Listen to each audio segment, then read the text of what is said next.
So, do you actually believe in all this stuff that you talk about? You've got the Buddhas and the Krishnas and the Jesus and the Mahdi and the Donald Duck, whatever going on there. Is that all just a game for you? Are you doing it just for the likes? Are you trolling around? What do you actually believe in? All these eerie Jesus digs. What are you on about? Do you believe in God? What's going on? Please clarify your stance. Do you actually stand behind what you're talking about? Okay. Well, first of all, I'm definitely not doing it for the likes. Right? Go and have a look. I'm averaging 3 likes a post across platforms with 55 odd views and 1 comment out of 10. And I put silly hours into the production simply because these are things that deserve to be produced in my view. So that in itself tells a tale. Beyond that, let's unpack the story, the myth, the belief as to what's actually going on here. Say, for example, is Jesus actually real? Or is he just a reframed solar myth like the zeitgeist people used to say back in the days? Now, as with all things, there is a mix of history, legend, and symbols. The teachings themselves, is there truth there? Yes, there is. The life story narrative, is there a real story there? Yes, there is. How historical is it? Well, hell if I know. But is it a real story? Does it tell you something? Yes, it certainly does. And again, do I believe that Krishna wrestled the whirlwind demon in the sky and swallowed a forest fire? It does add up when you understand the patterns, when you read the symbols and you recognize the cognitive process that is being illustrated, the archetypal patterns that are being illustrated. Then do these patterns incarnate into living situations? Yes, they do. And not only in one individual, historical or otherwise, legendary or otherwise, they repeat over and over again in our lives at different scales, in individual stories, in civilizational processes, in natural cycles. That's all there. And do I believe that the Buddha walked up and down the stairway to heaven and interviewed, interrogated, and taught the gods of the 33 and the Creator up high? That happens. That too is a certain cognitive process. It does not mean that we, in this physical, corporeal body, do all sorts of marvelous feats. But for those who attend to the pattern, to the metaphysical essence of what's going on, they may envision it even in their mind's eye, and even in their projected overlay, witness it happening. So all of that is there, and all of that I believe not, but I reflect from it. So I don't believe in the factual accuracy of any of this. I have no reason to believe or disbelieve. What I believe in, what I cognize, is patterns and symbols, dressed in language, dressed in countless narratives, for our understanding, to make certain more abstract realities relatable, tangible, concrete and applicable. That is a process that I not only believe in, but that I witness in action across the board. Then do you believe in God? Now, what the hell even is that God of yours, of mine, of the other person? Is there a primal radiance of undifferentiated consciousness before this energy of attention is cast through a prism of plurality into countless representations, expressions, impressions? That is certainly there. Do I put that on a throne in a heaven up high? Now why would I do that? Because it is a non-dual, undifferentiated reality. That is someone's God. Then what about the holographic mirror, the meeting point of all things, and the void beyond all things, the existential potentials that underlie our concrete reality? Are these there? They are there. Are these God?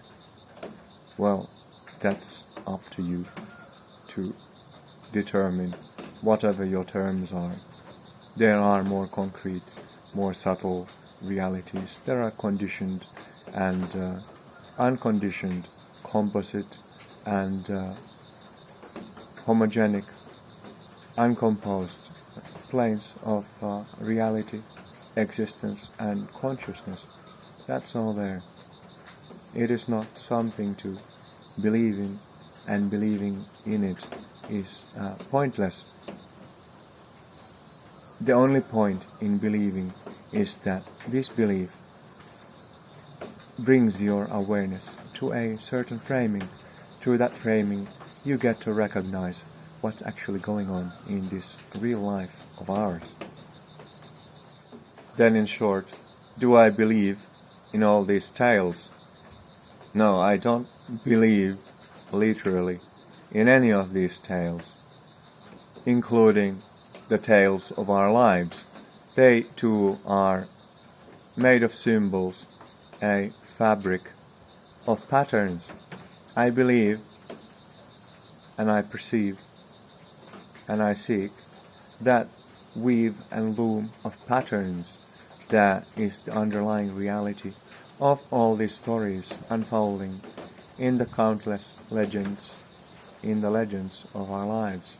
That is the primary substance and the essence, not the specific representations of anything. So then, do I engage these tales? I certainly do, in order to illustrate, in order to bring us closer to the patterns that underlie all things, that connect all things, that grant us perception of the system as a whole in its countless forms. You master the pattern and you see the countless algorithms churning off the same basic substance. You get to the primaries, the underlying archetypes of what is, their dynamics, their interrelations. Through that, a different field of perception and understanding unfolds. That is what all of this is geared for, and the hope is that some of it will stick, and with the topics we explore, you will gain for yourself a deeper and broader perception, recognition and understanding of what's actually going on in this life and in this reality of ours. Now, is this your modernist take and interpretation? Are you not contradicting the ancients? Perhaps they literally believed in all of their tales. Well, you see, perhaps in the Abrahamic traditions, there is less of a tradition of understanding of the method and the means of communication. But when we get into the Dharmic, Indic, etc. tradition, you will find it abundantly clear from the very same authors who crafted all these narratives.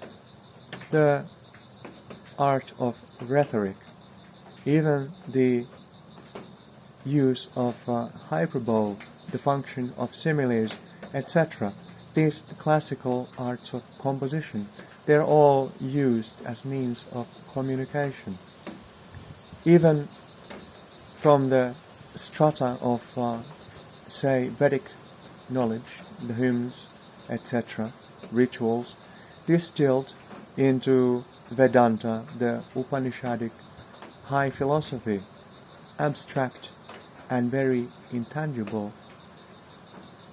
And it was deemed as such. It was deemed as being for the metacognitive elite, in a manner of speaking, unfit for communication, not a culture for the masses. Therefore, the Puranic narratives, the legends, the epics, from Mahabharata to Bhagavata, etc., mediums of expression, laced with symbols, with a meta-weave, a pattern fabric underlying all of that. Every archetype resonating with an aspect of our being. The stories leading us through certain journeys in cognition. This is the point and the purpose of these tales. And as such, we are not limited to the tales that were. We are not limited to the tales that are. We are at liberty to craft new tales, new legends, even in our own lives, through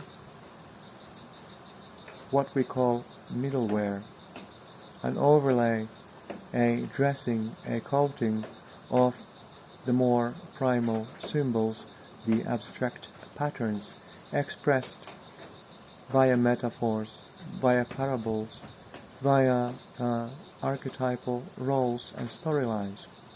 These are means of communication. These are accessibility. These are the user interface that makes more abstract realities accessible and operable for you. So that much on what I believe in, that much on what is real. I believe in patterns, I believe in symbols, I believe in archetypal weaves that cycle over and over again in parallel, recursively, across every domain and every level playing tire of life and existence, individually, internally, physically, mentally, in interaction, societies, civilizations, in nature, in the broader universe. That is my stance, and I stand behind it. And what you make of it is entirely up to you. I certainly do not expect everyone to grasp all of it. But whatever that you grasp, may that provide you with some insight, not because I said so, but because you recognized the pattern in yourself, in your life, in the world you are witnessing. Take that, make of it what you will. and I hope that it improves your life, brings you more peace, brings you more clarity, brings you more harmony on your path ahead into wherever it is that you are going, as whatever it is that you conceive yourself of as being. With that, we conclude the Tales from the Backyard. May this be the pilot of a new series, the Meta Unpackings, where we look at the backstory and the underlying realities deeper and at more depth than what the format of our essential condensed kernel talks packages facilitate. Different formats, different storylines for different audiences, some of it for everyone, some of it for no one. Regardless, all of it out there, because all of these were things that emerged that deserved to be said. Okay, let's wrap it there. Be well. Thank you.